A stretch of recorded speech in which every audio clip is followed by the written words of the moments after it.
The room inside NATO headquarters falls silent. Not the kind of silence that follows a meeting, the kind that follows a calculation no one wants to finish.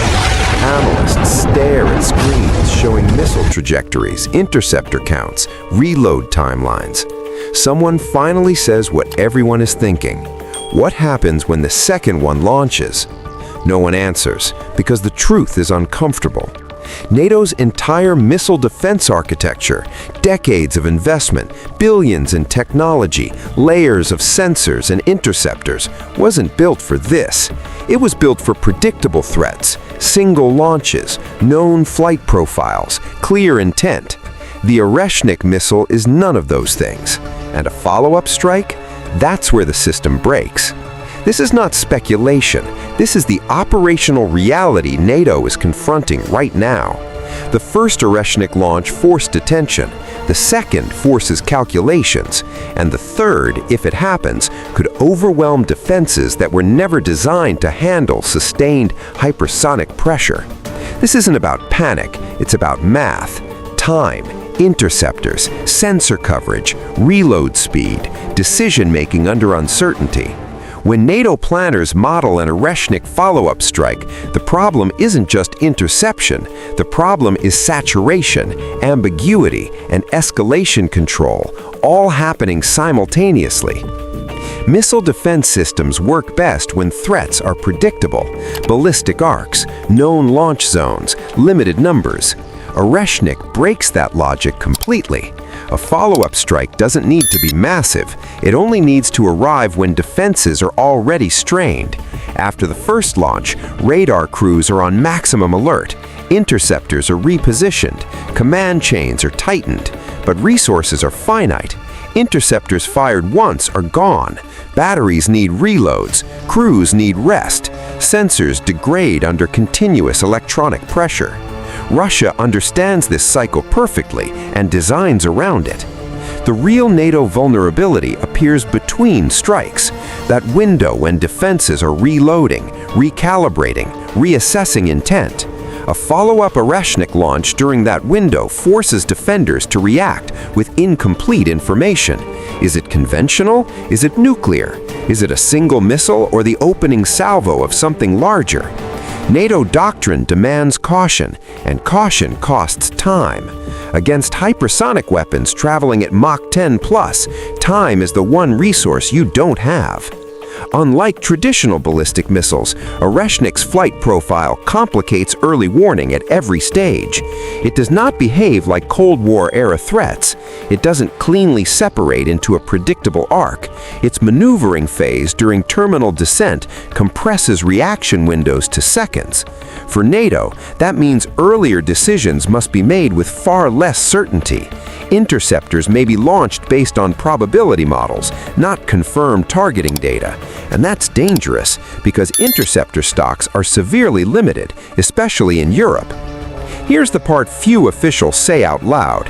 NATO does not have enough high-end missile interceptors to sustain repeated engagements against this class of weapon.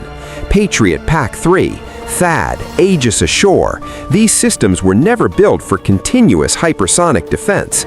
They were designed for occasional ballistic threats, isolated launches, theater-level scenarios, not repeated ambiguous strikes that could be either signaling or genuine escalation. Russia doesn't need to defeat NATO's defenses outright. It only needs to force NATO to exhaust them. And exhaustion is inevitable when interceptor production can't match usage rates. A follow-up strike also attacks NATO's political cohesion, not just its hardware. One launch creates outrage, 2 launches create fear, 3 launches create division. Different members assess risk differently. Frontline states like Poland and the Baltic nations demand immediate, aggressive responses. Western European states urge diplomatic restraint. The United States must balance reassurance commitments with escalation control. Missile defense isn't just a technical problem, it's a political minefield. Russia understands this dynamic intimately and uses timing as a strategic weapon. Another critical weakness lies in sensor coverage architecture.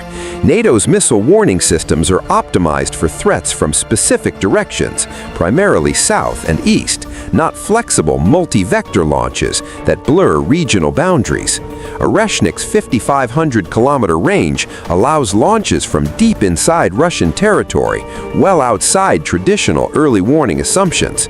A follow-up strike could originate from a completely different axis, forcing NATO to reorient sensors mid-crisis.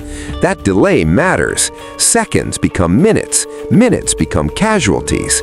Then there's the nuclear ambiguity problem, the nightmare scenario every planner dreads. Every Oreshnik launch forces NATO to consider the unthinkable, even if the payload is conventional. A follow-up strike magnifies that ambiguity exponentially. Was the first conventional and the second nuclear? Is the third a decoy? Is escalation intentional or accidental? NATO's command structure is designed to prevent catastrophic mistakes, but that very caution slows response time. Russia exploits that institutional hesitation ruthlessly. Missile defense works best when the defender controls escalation. Oreshnik reverses that dynamic completely. Russia chooses when to launch, how many missiles, from which location, and under what strategic conditions. NATO reacts.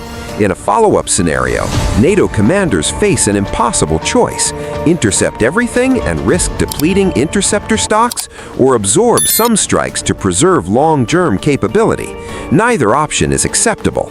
Both weaken overall deterrence. There is also a logistics reality NATO cannot escape. Reloading advanced missile defense systems is slow, complex, and highly visible. Patriot batteries require hours to reload and recalibrate. THAAD systems need specialized handling equipment. Aegis Ashore sites depend on fixed infrastructure. Russia's intelligence apparatus watches these movements closely through satellite reconnaissance and signals intelligence. A follow-up strike timed during reloading operations could find defenses partially blind, crews exhausted, and decision-makers paralyzed. Unlike aircraft, missile defense batteries cannot easily relocate or regenerate capability quickly. Once positioned, they are predictable targets themselves. Russia could choose to target radar installations directly in a follow-up strike, collapsing early warning networks before interceptors even launch. That's not theory. That's standard suppression of enemy air defenses doctrine, applied at the strategic level. Some analysts argue NATO could adapt, deploy more interceptors, expand sensor networks, improve integration. That is true, eventually, but adaptation takes years: procurement cycles, budget approvals, infrastructure construction, training pipelines. Oreshnik is operational now. A follow-up strike exploits the gap between current capability and future plans.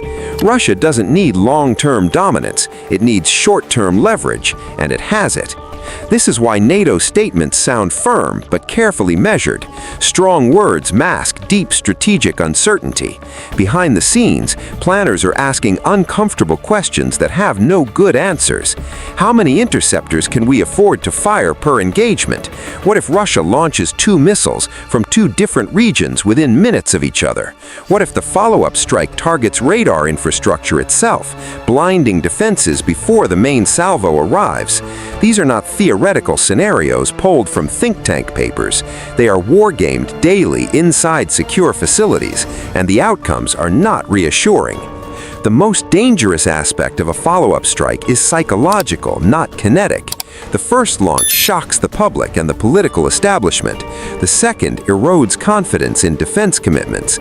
Citizens across Europe begin to realize that missile defenses are not absolute shields. They are probabilistic systems with failure rates. Political leaders feel domestic pressure.